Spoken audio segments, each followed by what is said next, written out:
Welcome back to the channel. This is a rare story. A native coalition left 3 forts deserted and burning. The Bozeman Trail closed in 1868, but what truly broke it, tactics or logistics? Let's verify with sources. The year is 1806 on the Powder River country between the Bighorn Mountains and the Black Hills. Dry wind moves the grass. The sound of axes and saws carries from new posts along a road to the Montana goldfields. Fort Reno on the Powder River, Fort Phil Kearny on the Piney Creeks, Fort C.F. Smith on the Bighorn Crossing. Each stockade signals permanence in a landscape already defined by trails, winter camps, and bison corridors. Red Cloud of the Oglala gathers a fighting coalition. Oglala and Miniconjou Lakota, Northern Cheyenne, Northern Arapaho, their purpose is direct. Stop the Bozeman Trail, hold the Powder River Basin as living ground for families, and hunt. Across the line stands Colonel Henry Carrington with the 18th Infantry and attached companies. His orders are simple on paper. Build, escort, keep traffic moving. The terrain favors patience. Ridges break into coulees north of Lodge Trail Ridge. Timber belts and cutbanks near the creeks offer cover. Every cord of wood and every stack of hay must travel exposed miles beyond the guns of the forts. Each escort becomes a small campaign with its own risks and returns. Talks at Fort Laramie falter in early summer.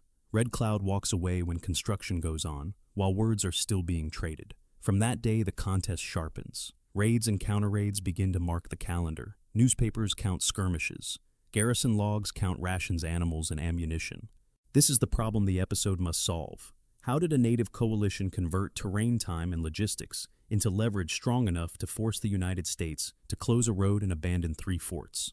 Why did pressure applied in many small actions across 2 seasons produce a withdrawal that set a rare precedent on the northern plains? Year 1851 at Fort Laramie. A treaty map recognizes Lakota use of the Powder River country and travel corridors to the Black Hills and the Yellowstone. The agreement assumes limited traffic and limited posts. The map does not imagine gold rush roads. Year 1862 on the northern plains. The Homestead Act opens claims on public land. The Union Pacific pushes steadily west from the Platte. Each mile of rail shortens Army travel time to the frontier. Each mile also draws more civilian movement into regions where treaty consent is contested. Year 1863 in southwest Montana. Bannock and Virginia City report gold. Freight costs are high by river. The Bozeman cutoff to the Montana camps is surveyed in 1863 to 1864.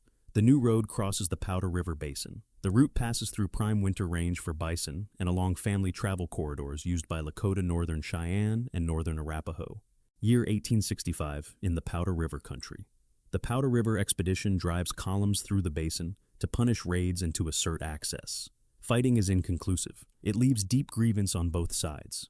It also leaves reconnaissance notes that later guide fort locations. Spring 18th at Fort Laramie. Talks open to reconcile the road with prior use of country. Civil War demobilization has put men and material back into western districts. Merchants press for protection to the Montana goldfields. Surveyors move again while words are still being drafted. Red Cloud walks out in June when he sees tools and timbers moving regardless of negotiation. June to August 1806 on the Bozeman Trail. Colonel Henry Carrington receives orders to build and hold a defensive line. He raises Fort Reno on the Powder River. He establishes Fort Phil Kearny on the Piney Creeks. He pushes a post to the Bighorn Crossing named Fort C.F. Smith. These posts are far from railheads. Every ration round and board must travel by wagon from the Platte depots. The distance is long. The escort requirement is permanent. Resource pressure frames the dispute. Buffalo herds are already under stress near settled corridors. Timber stands close to the forts are thin. Wood trains must range miles into ridges and draws. Hayfields sit in open ground near river benches. Every work party creates a tactical problem that repeats daily. Policy and administration are split. Military posts are under the War Department.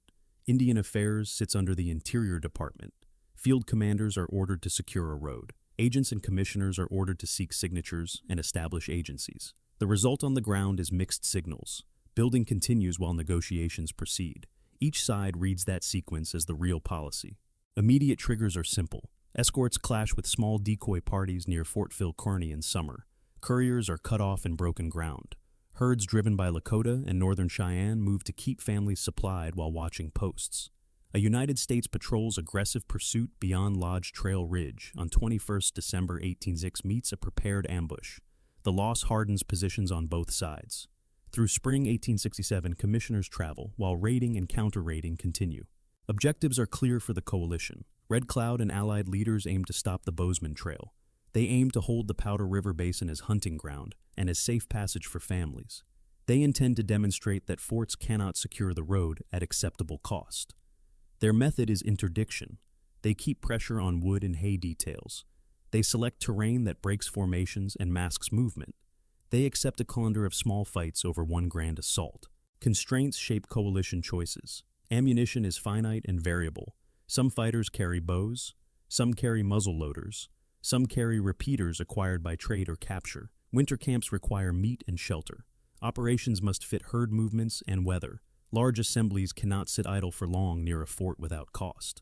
Objectives are also clear for the United States.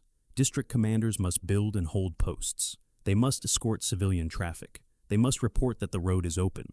They must keep losses within tolerable limits. They must do this while railheads remain far to the southeast. Constraints bind every decision for the United States. The supply line runs by wagon from Fort Laramie and other Platte depots across exposed country to each post. Animal teams need forage and water on a schedule. Wood and hay for the garrisons must be cut outside the walls. Infantry companies move slowly on broken ridges. Cavalry mounts wear down quickly in winter work. Breech loading conversions improve defensive fire inside circles of wagons, but do not extend a reliable security radius. By summer 1867, the Indian Peace Commission signals a political off-ramp. It studies closure of the road and relocation of agencies as a trade for peace. It gathers testimony from officers and civilians who report that the forts can survive but cannot assure movement. The coalition maintains pressure to keep that conclusion steady. The cost ledger becomes the decisive document of the buildup. This is the strategic picture at the end of the buildup. A road crosses ground recognized by an earlier treaty. Forts fix United States presence but multiply daily escort problems. A native coalition aligns purpose and terrain to make every mile expensive. The central question is now practical. Will the United States continue to feed a line it cannot truly use or trade the line for a treaty that matches paper to country? Late June 1806 on the Platte to Powder River corridor. Red Cloud's coalition begins to test the new line. Oglala scouts ride close to Fort Reno and vanish into broken sage. Northern Cheyenne parties shadow Carrington's trains along the upper tongue. The weather is hot and dry. Dust hangs over every wagon. Signal shots echo from low ridges. Without telegraph posts rely on mounted couriers who need a full day to cover distances that a line would pass in minutes. Each delay compounds risk. When a courier goes missing, escorts double back and trains halt on open ground, oxen panting and tongues cracked. The immediate effect is felt in the ledger. Fewer miles, more rations consumed on the road, more animals worn down before they reach any fort. Early November, 1806 near Fort Phil Kearny. Wood parties must range farther to find straight timber. The pinery lies beyond a chain of shallow coulees that hide movement until the last moment. The season has turned.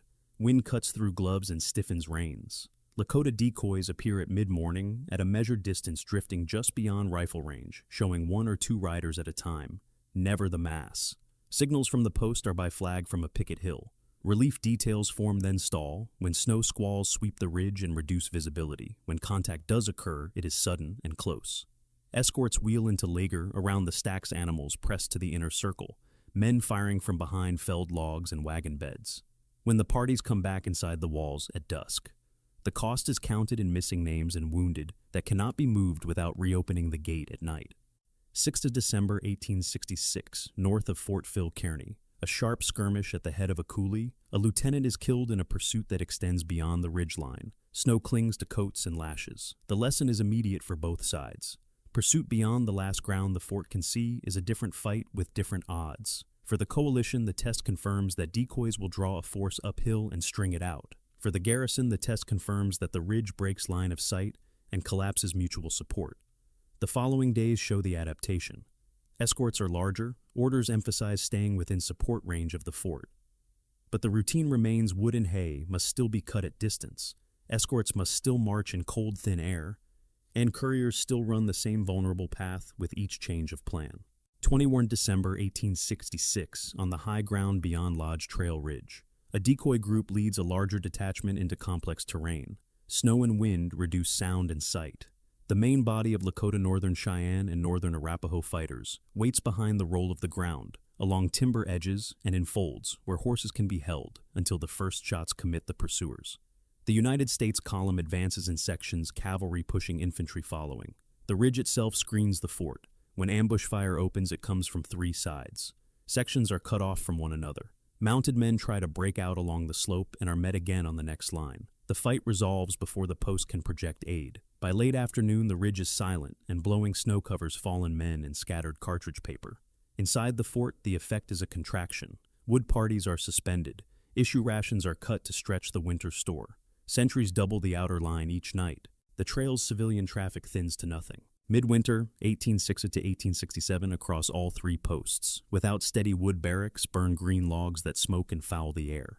Forage shortfalls reduce the number of serviceable animals. A hay detail that fails on Monday means fewer mounts for Thursday's escort. The coalition exploits the rhythm. Parties appear at odd hours at the edges of the pinery or along the river benches near Fort C.F. Smith. The pressure is not a daily assault, but a constant uncertainty. Every column that leaves a gate must first ask who will be waiting on the far side of the ridge and how long it will take for a courier to reach help if the first volley goes wrong. Primary source excerpt: wood trains must be escorted at all times. The pinery lies beyond ground we can sweep with howitzer fire. No telegraph. Orders go by courier, and the risk is constant. Henry B. Carrington, Official Report. Fort Phil Kearny, December 1866. Warned to August 1867 at the Hayfield near Fort C.F. Smith. The Yellowstone bottoms steam in summer heat. A contractor crew and small guard cut fodder on open ground. When the attack forms, it comes in waves and circles, testing the perimeter from different quarters. The defenders pull into a rough square with haystacks as breastworks. Breech-loading rifles change the tempo at close range. Fire is maintained while men rotate to load under partial cover. Attacking parties close to short bow range then recoil when multiple breech shots answer one arrow or one muzzle discharge. The river hides exact numbers on the coalition side, but the pressure is unmistakable in the dust and in the steady attempt to find a seam. By late day, the assault falls away. The post still stands, the hay remains largely in place, and the cost in wounded is borne back through the gate. The immediate effect is paradoxical. The post has proven a defensive adaptation. The road beyond the post has not become safer. 2 August 1867, near Fort Phil Kearny at the Wagon Box site. A wood train's guard bivouacs behind a circle of wagon boxes set on the ground. The improvised wall is waist-high and breaks charging lines. When the circle takes fire, the same breech-loading advantage shows. Attackers test the circle from multiple directions, using ravines and folds to close distance. Inside the circle, ammunition is husbanded and passed methodically. Rate of fire matters more than weight of volley. The fight runs for hours under hard sun. Dust and burned powder sting eyes. In the end, the escort holds its ground. Losses among the coalition are significant by several later reckonings. Yet the day's result does not open the trail. The escort returns to the fort. The wagons remain near the circle. The country beyond the next ridge remains under watch and pressure. Late August to October 1867 across the line. Incidents accumulate. Couriers disappear on runs between picket hills. Civilian outfits waiting at Fort Laramie sell off stock rather than risk the haul. Families in Lakota and northern Cheyenne camps shift their movements to stay near water and pasture that will support both herds and fighting men. Weather becomes a factor again. Early frosts signal a short autumn. Timber cutting must accelerate or barracks will be cold by November.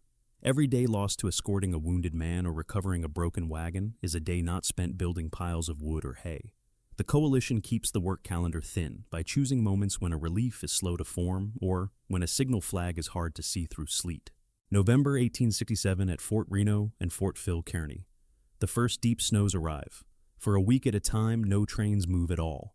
Quartermaster notes show issues of flour reduced to stretch to spring. Meat depends on hunting parties that must range beyond the safe circle, which opens another vulnerability window. In the villages, the same snow that slows escorts also helps hunters pull sleds and mass tracks. The coalition uses winter with economy. Small groups move where large groups would be seen. Fires are kept low. The pressure is felt not as a single blow, but as the absence of movement on cold days when needed supplies sit in warehouses far to the south. By early 1868, the pattern is clear. Posts can fight off assaults on prepared ground with new rifles and tight fire discipline. Posts cannot guarantee routine movement of wood, hay, and civilian freight across a landscape that favors ambush and delay. Signals remain slow. Couriers remain vulnerable. Weather remains a multiplier for those who choose the ground and the moment of contact. The incidents of 1867 taken together escalate beyond skirmish reports. They become proof to commanders and commissioners that the road is a liability. The immediate effects are not scored only in bodies or broken wagons, but in a shrinking radius of action in winter shortages and in the growing conviction that the only way to reduce losses is to remove the reason for them. The campaign opened as a road-building operation with a standing order to avoid pitched battle and to keep traffic moving. Colonel Henry Carrington's line comprised 3 posts. Fort Reno on the Powder River with detachments from the 18th Infantry and civilian teamsters. Fort Phil Kearny on the Piney Creeks with roughly 7 to 9 companies rotating details and a small mounted element. Fort C.F. Smith at the Bighorn Crossing with mixed infantry and hired labor. Their order of battle on any given day was defined less by tables than by who could walk, who had a mount, and how many wagons needed escort. Ammunition came up by wagon from the Platte depots. Forage and firewood came out daily from within a 5 to 10 mile radius that steadily widened as near stands were consumed. Across the open country, the coalition under Red Cloud drew together Oglala and Mini-Conjou Lakota corps groups with Northern Cheyenne and Northern Arapaho allies. Fighting strength varied by season hunt and council decision. Parties assembled quickly when opportunity appeared.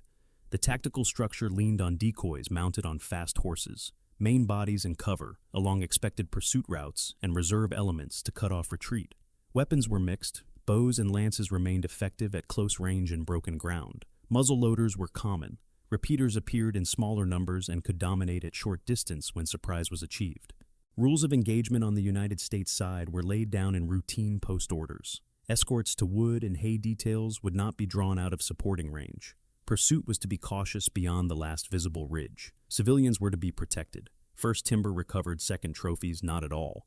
Those rules flexed under pressure. The coalition's technique forced decisions in minutes, not hours. A decoy rider inside effective rifle range in open snow became a test of discipline as much as of tactics. When orders met cold air and long distances, the written line of caution bent. The march and hold posture produced the first sustained confrontation north of Fort Phil Kearny. In mid-December 1806, repeated probes pushed the garrison to send larger escorts. Paths to the pinery crossed undulating ground, cut by coulees and thin timber. Lodge Trail Ridge screened movement. On the morning of 21st December, a detachment of infantry and mounted men advanced in response to apparent harassment of a wood train. They crossed the ridge with snow falling and a variable wind. The coalition's plan depended on the ridge to block line of sight from the fort and on timing to fragment the detachment. When contact came, it came on 3 sides. Sections were separated and overrun. The fort could not see the fight. It could not send aid in time. By late afternoon, the ground lay still. Later counts fixed United States losses at 81 killed. Coalition casualties remained uncertain, with ranges in later accounts that cannot be reconciled with confidence. Fact versus folklore disputes begin here. Early retellings amplified numbers and individual feats in both directions. Post-returns and burial details anchor only the United States toll. Orders, quote, escort details will not pursue beyond Lodge Trail Ridge without explicit instruction. Wood trains will close up on the order and stand to inside the circle of wagons. Post-order garrison instruction. Fort Phil Kearny, December 1806. The immediate operational effect was contraction. Carrington reduced the number of trains. He increased escort sizes and insisted on circular defenses at every halt. The coalition adjusted in turn. Instead of daily massing, parties appeared at odd hours and at different ranges looking to fix small groups in place and force reliefs to move in poor weather. The winter of 1806 to 1867 became a contest over calories and heat. Wood grew scarce near the walls. Hay had to be cut on bottoms exposed to long arcs of approach. Hospital statistics, though sparse in the record, imply respiratory sickness in smoke-filled barracks and frostbite on exposed details. The campaign's center of gravity was never a set-piece battle. It was the calendar of necessary work and the exposed miles between resource and fort. In spring 1867, commanders at both ends of the line tightened routines. At Fort C.F. Smith, the haymaking ground was surveyed and marked with fields of fire. At Fort Phil Kearny, the Wagon Box site used in summer operations was pre-selected for its circle and shallow berms. On the coalition side, councils weighed the cost of direct assault on prepared positions against the proven yield of interdiction. Decisions tracked weather and opportunity. When clouds sat low on the ridges and a courier could not be seen until he was almost inside the gate, parties pushed closer to the forts. When clear days made signals crisp, attention shifted to longer routes where a missed flag or a tired animal could still produce an opening. The summer brought two confrontations that entered official reports and newspapers alike. On 1st August 1867, at the Hayfield near Fort C.F. Smith, a contractor crew with a small guard worked under hard sun. The attack formed quickly. Riders came in arcs to probe the square formed around haystacks. The defenders anchored behind bales and improvised parapets. Breech-loading rifles changed the geometry at close range. Rate of fire could be sustained while men loaded under partial cover. Attackers closed to short bow range in some sectors but were thrown back. Casualty accounts vary. United States losses were several killed and wounded, with most names preserved in post lists. Coalition losses are described as significant in later summaries, but primary counts are uneven. The result mattered operationally. The hay was largely kept. The post stood, yet the victory did not reverse the strategic situation. Escort miles remained expensive. The road did not carry routine civilian traffic. On debut August 1867, near Fort Phil Kearny at the Wagon Box site, the pattern repeated with different props. Wagon boxes set on the ground formed a waist-high barrier in a rough circle. When the attack pressed in, the same breech-loading advantage and controlled fire discipline held the line. The fight lasted for hours. Ammunition expenditure reports from the post attest to sustained action. Again, casualty numbers are contested. Later popular accounts inflated totals. More conservative readings tie losses to named bodies and observed removals. The circle held. The relief reached the position. The escort returned within supporting distance by late day. The next morning, the post counted the living, policed the field, and returned to the same problem of wood and distance. After action, quote, "We were under constant motion, passing cartridges and keeping the line even. The wagon boxes gave us height enough to reload without exposing the whole body." Sergeant's statement post debrief near Fort Phil Kearny, August 1867. Logistics stress accumulated even as tactical defenses improved. Breech loaders required more cartridges per hour of fight than muzzle loaders. Powder and lead weight on wagons increased. Team animals ate down local forage and had to be driven farther out, which required more mounted guards, who themselves ate rations and wore out saddles. Wheel repairs multiplied as trains bounced through frozen ruts in spring and dust silt in summer. Every convoy became a small siege with its own stock of water, ammunition, and tools. The Army could hold ground it stood upon. It could not project routine security across the basins to justify the road under pressure. The policy track ran in parallel and eventually overtook the military track. The Indian Peace Commission took testimony through the summer and early autumn of 1867. Officers described the reality that posts could not assure movement. Civilians noted that insurance for freight through the corridor had become impractical. Coalition representatives pointed to treaty language from 1851 that recognized the Powder River Basin as Lakota country and argued that the Bozeman Trail violated both letter and consent.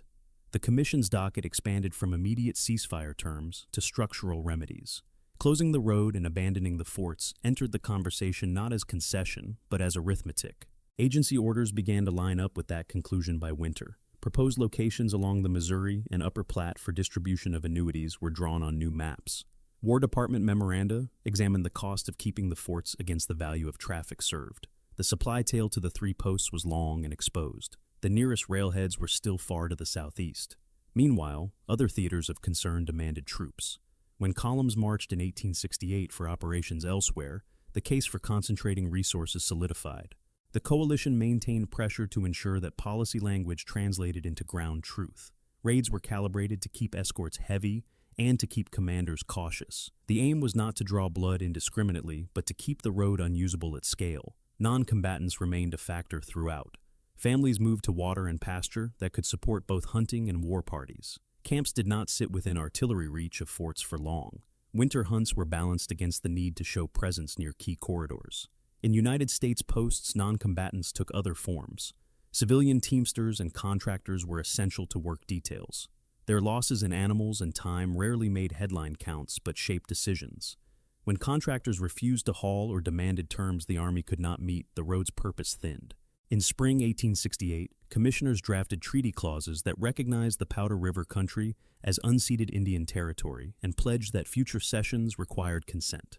Orders to withdraw from Fort Reno, Fort Phil Kearny, and Fort C.F. Smith followed in sequence with instructions to burn what could not be carried and to leave nothing serviceable to any party. The enforcement path was simple. Garrisons reduced to essentials, wagons loaded with records and ordnance, timbers fired under supervision, columns marched out by stages to the Platte. There were no grand parades, no salutes. The posts had done their work by existing through 2 winters. Now, they were to end their work by not existing. Fact versus folklore disputes arise again at the moment of withdrawal. Later narratives sometimes claim that the forts were stormed, or that the coalition captured intact posts. Primary orders and multiple witnesses agree that the posts were abandoned under orders and burned by their own garrisons. Red Cloud did not sign in spring. He waited until he could confirm the absence of the forts. On 6 November 1868 at Fort Laramie, he placed his mark. The sequence matters because it marks a rare alignment between treaty text and landscape. The legal instrument recorded a military fact created by a campaign of interdiction. A final after-action note underscores the logic that governed the campaign more than any single skirmish report. Escorts that survived and positions that held did not answer the central question. The road did not become safe for routine traffic. The posts could not manufacture wood or hay within their walls. Every right decision inside the circle of wagons still ended at the same ledger line. The coalition's design forced the army to judge the road by its true cost. When that judgment came, it was written into an order to leave, and the confrontation closed without a formal battlefield, but with a strategic result. The turning point arrived in spring to autumn 1868, not as a single charge, but as a decision chain that converted months of interdiction into policy. The place was the Powder River country and Fort Laramie. The actors were Red Cloud and his coalition on one side, on the other field commanders who could hold stockades but could not keep a road alive, and commissioners who now weighed ledgers more than headlines. Orders moved first, then columns, then matches and fire. Objective and constraints were stark. For the coalition, the objective was unchanged since June 18's make the Bozeman Trail unusable and compel abandonment of Fort Reno, Fort Phil Kearny, and Fort C.F. Smith. Ammunition remained mixed by fighter and season. Winter meat and spring travel governed assembly. For the United States, the objective had shifted. Keep the posts and the road if the cost could be justified.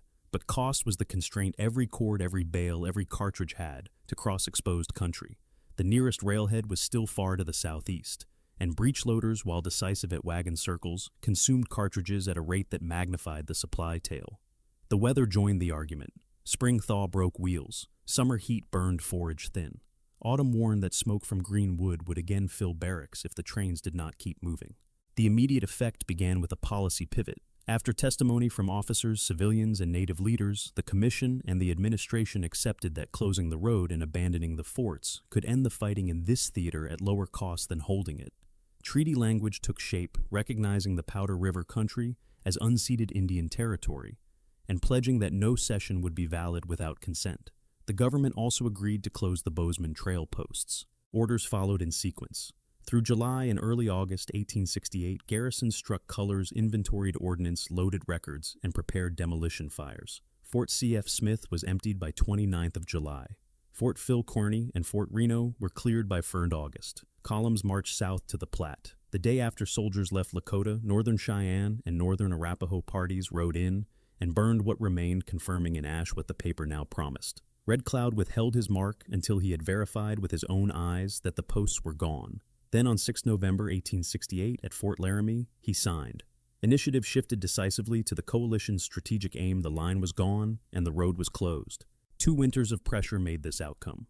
The December 1866 destruction of the Fetterman detachment north of Fort Phil Kearny had already contracted the Army's freedom of movement and exposed how quickly a pursuit could be cut off once it crossed Lodge Trail Ridge.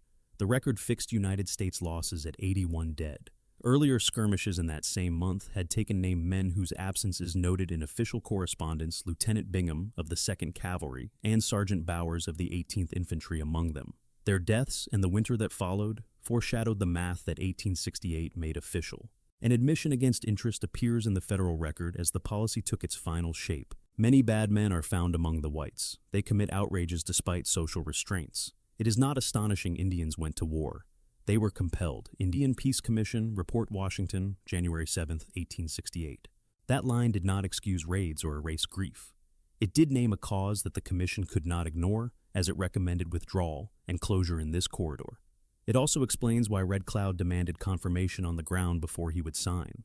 He understood that only movement of men and fires in empty forts would turn intent into fact. Human cost ran underneath the policy. At the ridge in December 1886, bodies lay in snow until burial parties could reach them. Names of enlisted men and officers populate rolls and headboards.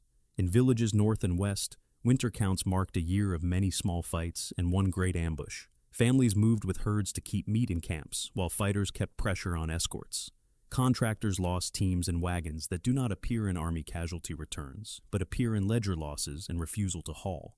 When garrisons left in 1868, no formal surrender had occurred, but displacement had still been constant. The road had pulled people and supplies into a contested basin for 2 years, with thin returns and steady risk. An evidence-based counterfactual clarifies the hinge. If a telegraph line had linked Fort Laramie to the 3 posts, and from there to Wood and Hay, details reaction times would have been measured in minutes rather than hours. Some escorts might have avoided encirclement. If a railhead had reached the Upper Platte by 1806, the supply weight per wagon mile would have fallen, allowing denser stores inside posts and fewer daily details. Either change might have prolonged the attempt to hold the line, but terrain and consent would still have governed the final answer. A road crossing unceded hunting ground without agreement remained a liability that required daily exposure to sustain. The turning point, therefore, is not the Wagon Box circle holding in August 1867, nor the Hayfield square beating off waves the day before. Those incidents mattered tactically. Breechloaders in prepared positions proved their worth, but they did not reopen the trail.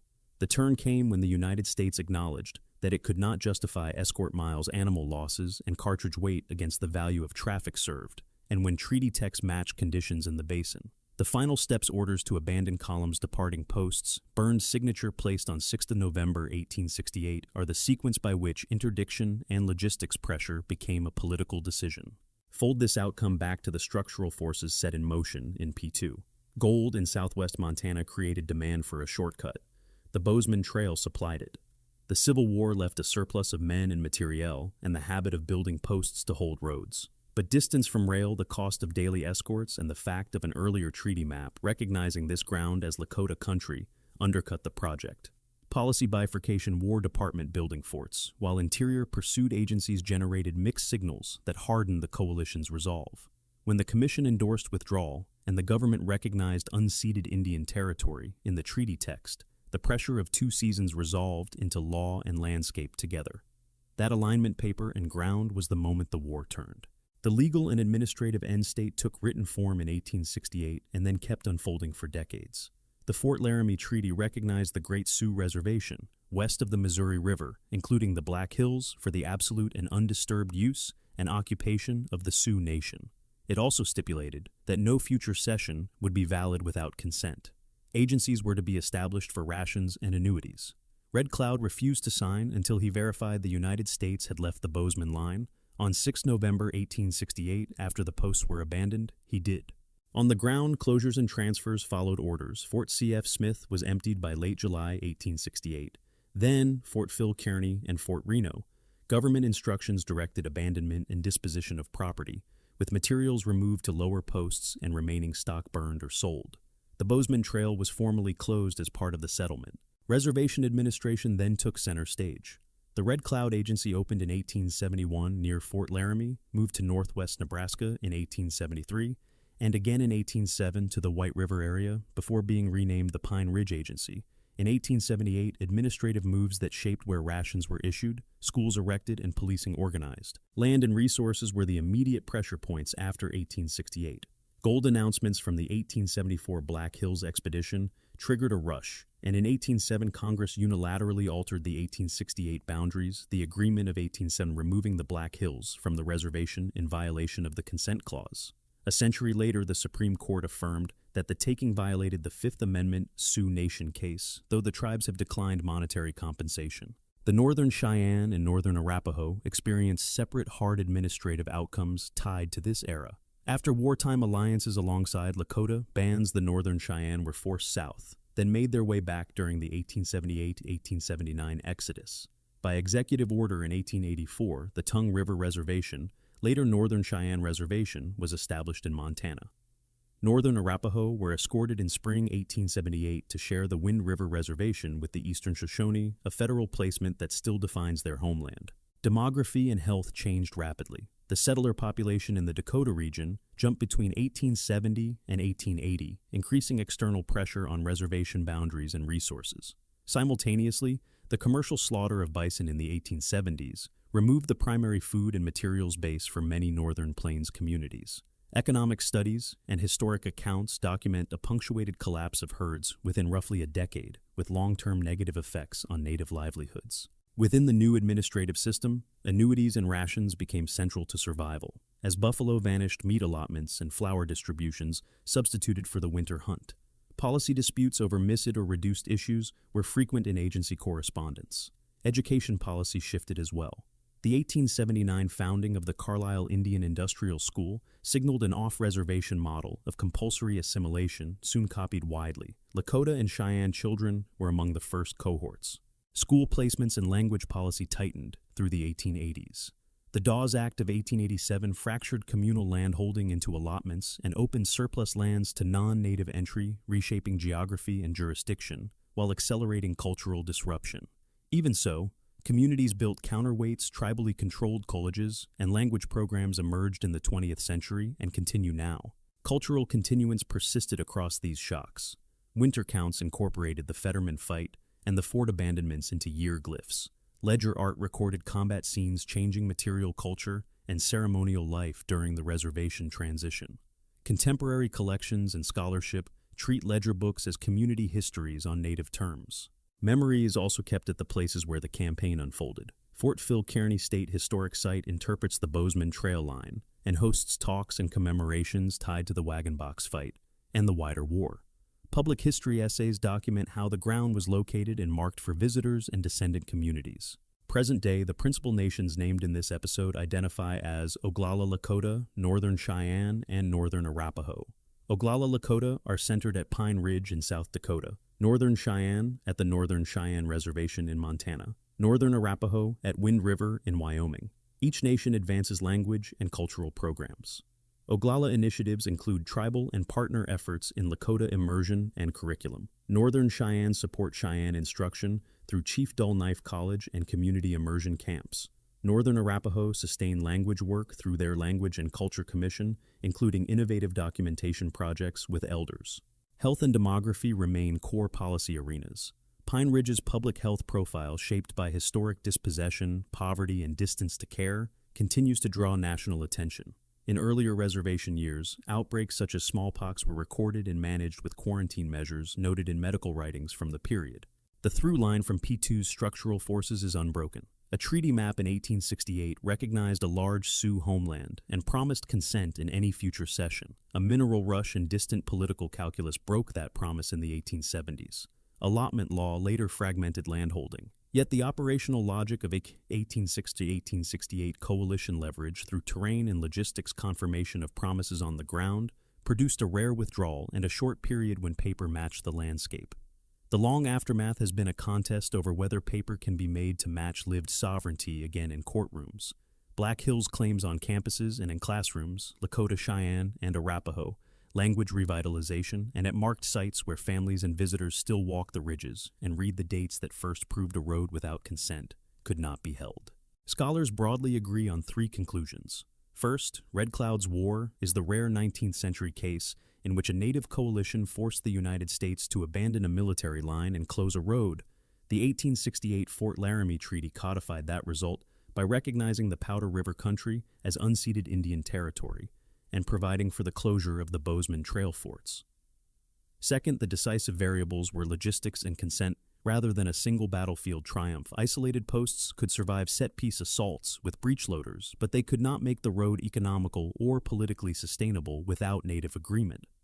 Third, the campaign's outcome was time-bounded. Mineral discovery and national policy soon reversed much of the settlement, but that does not diminish the fact of a compelled withdrawal in 1868. Key points remain contested. Casualty figures for August 1867 vary widely. Contemporary and later writers inflated native losses at the Wagon Box fight into the hundreds or more, while careful reassessments place them far lower. The Hayfield fight's numbers are likewise debated, even as the tactical story, Small Guard, New Breechloaders' Improvised Works, has stable contours. The interpretive weight of December 21, 1866 is also argued some frame the Fetterman fight as the single catastrophic blow, others as one step in a longer interdiction strategy that mattered because it compressed the garrison's radius of action and hardened political will to leave. The U.S. toll of 81 dead is firm. Native losses range by source. Doctrinally, the war clarified that frontier road and fort systems were vulnerable when supply tails outran railheads and when opponents controlled approach terrain. Army practice shifted toward concentrating along rail lines and avoiding thin exposed cordons. In policy, Article 16's unceded territory clause became a benchmark in later legal and historical arguments, both for its immediate force in 1868 and for the starkness of its breach in the 1870s. As symbol Red Cloud's coalition stands for operational unity around a concrete objective, close, the road compel withdrawal, and for insisting that treaty paper match facts on the ground before affixing a signature. Admission against interest recorded as the government weighed withdrawal. It is not astonishing. Indians went to war. They were compelled. Indian Peace Commission, Report Washington, January 7, 1868. This frank assessment echoed in the Commission's proceedings reinforced the case for ending the Bozeman line. Placed against the deeper forces traced in the causes, gold rush demand, the reach of rail split, departmental mandates, the legacy is clear. Red Cloud's war endures because it proved that without consent and sustainable logistics, a frontier road could not be held. And because in 1868, a native coalition made policy law and landscape align, if only for a time. The Lakota-Cheyenne-Arapaho coalition won, not with one decisive battle, but with a calendar that exhausted the opponent. If the railroad had arrived sooner, could the United States have held the route, which mattered more? Red Cloud's leadership or coalition discipline? Share your view in the comments. Thanks for watching.